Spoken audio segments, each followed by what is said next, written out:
Okay, the Rams have defeated the Bears 20-17 in overtime with a field goal at the end there. And the Bears almost able to pull this one off with a reshuffling of the line. Joe Thuney playing left tackle for this game. And Jordan McFadden at left guard getting his first significant snaps of the season. And in this one, Caleb makes an impossible throw. Has to sprint backwards about 20 yards on this one and just throw up a prayer. But a laser of a throw actually gets to Cole Kmet.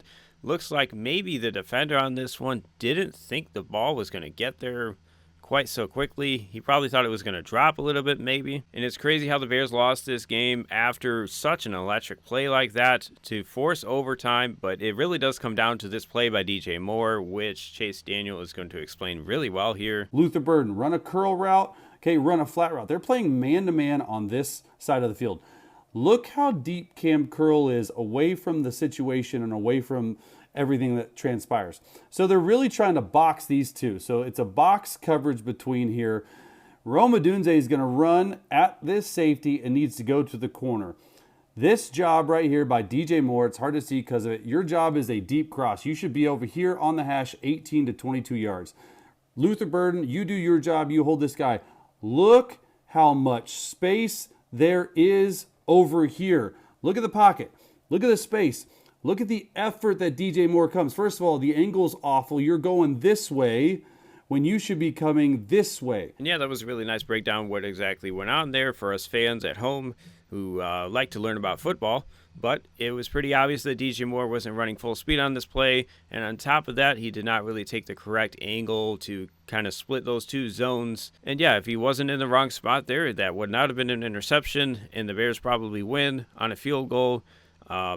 Yeah, and really, like, if the Bears decide to move on from DJ Moore, I would not be surprised. Right now, public opinion on him is definitely swayed towards the negative side, especially with Bears fans, and I would not be surprised if they decide to move on from him and then potentially draft another receiver or bring somebody else in so they can really have three starting caliber guys out there. And yeah, that just really sucks. You're going to have one play where the guy's not really locked in, not really running full speed, and that winds up being the most important play of the game, costing you an interception, and Rams go down the field and kick the field goal and take it in overtime. DJ Moore was heavily involved on this game, though. First play of the game. Crossing here, going to get this around the 40, and a nice amount of yards after the catch here, dragging defenders to inside of the 30. And the Bears looking to take the lead early on. Caleb going to Odunze near the end zone here, unable to come up with a contested catch, though, unfortunately. After that incompletion, Odunze probably should have came up with a bit of a high throw here for Loveland over the middle. On fourth down, it is intercepted by Durant, going to return it to just about the 17. Then the Rams with their own crossing route here, drag route to Jordan Whittington, going to get some yards after the catch as well to inside of the 20 down to about the 15. And following that play by Whittington, it is Kyron Williams breaking an arm tackle here, running into the end zone, putting the Rams up 7 off the backs of that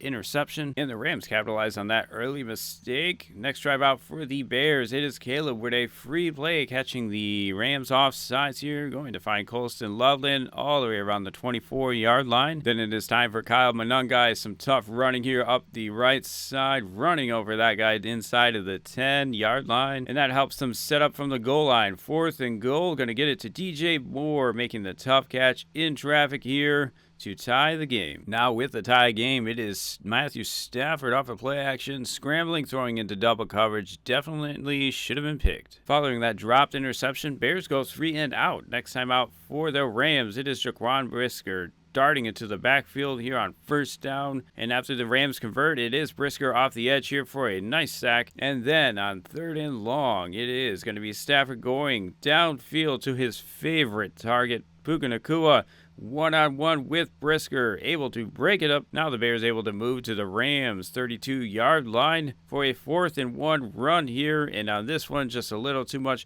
penetration from the linebackers on this one, and that is really what causes us to not be able to convert. Following that turnover on downs, it is now Kyler Gordon getting a sack, blitzing from the nickel position. Then the Bears hoping for a touchdown, but Loveland not able to come up with this contested catch.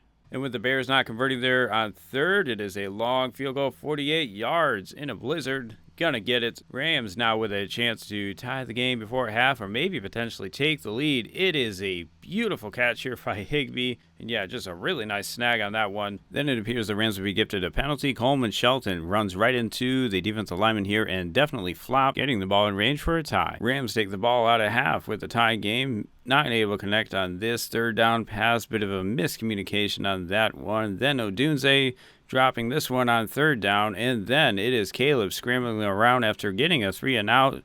The Bears now have a chance, and Caleb throws an interception. And right after throwing an interception, that is dropped. Caleb goes right back to Kobe Durant for an actual interception, this time caught along the sideline. And the miscues would just continue on. Now Stafford missing this throw. Not really sure if he was targeting Puka Nacua on this one or Devontae Adams behind, but wasn't really close. Following that errant throw by Stafford, it is a run to the left here after the Bears able to drive down the field a bit, but on this one stoned by Jared Verse, and the Bears will actually punt on 4th and short here. And now the Rams with the ball. Stafford's going to find Colby Parkinson on a pick play here. This one, the receiver is basically going to run his DB into Brisker, getting him wide open there.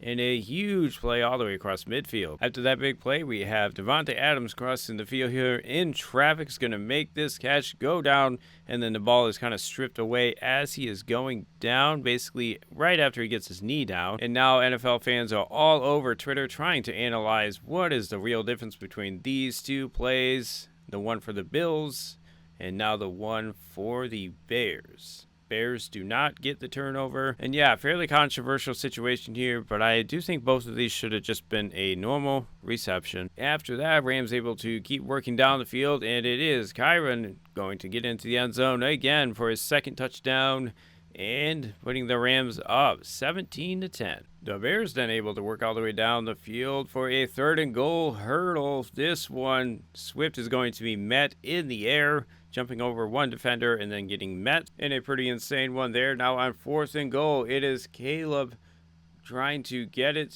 to Luther Burden. Deflected on this one, and I think he just hit the wrong guy here. DJ Moore on this one is going to settle down between zones on the other side.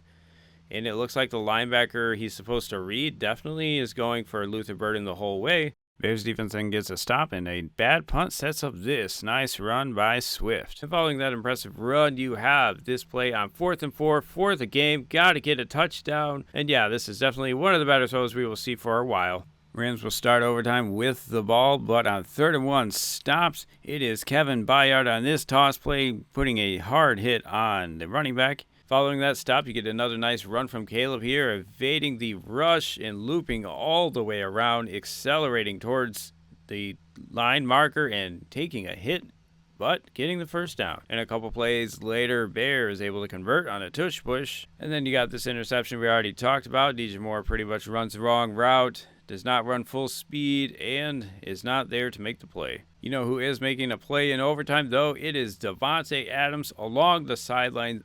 Unbelievable one here. This is definitely one of his best catches of the year, but he has had a lot of these kind of catches, but this one is very nice.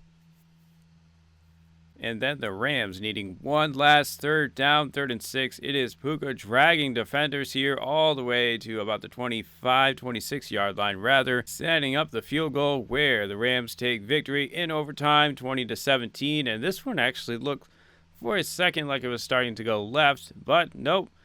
Bears lose on a field goal in overtime, and that is a really hard way to go out with just one player, making a mistake like that. And yeah, the Bears have had a really crazy season leading up to the playoffs, especially with all these comeback victories, and it just is a hard way to go out for Bears fans, especially, I bet. And for the Rams next Sunday, we have the 3rd edition of Rams-Seahawks in Seattle. And I am definitely expecting an entertaining matchup. Those games are always fun. And we will catch you in the next video. Thanks for watching.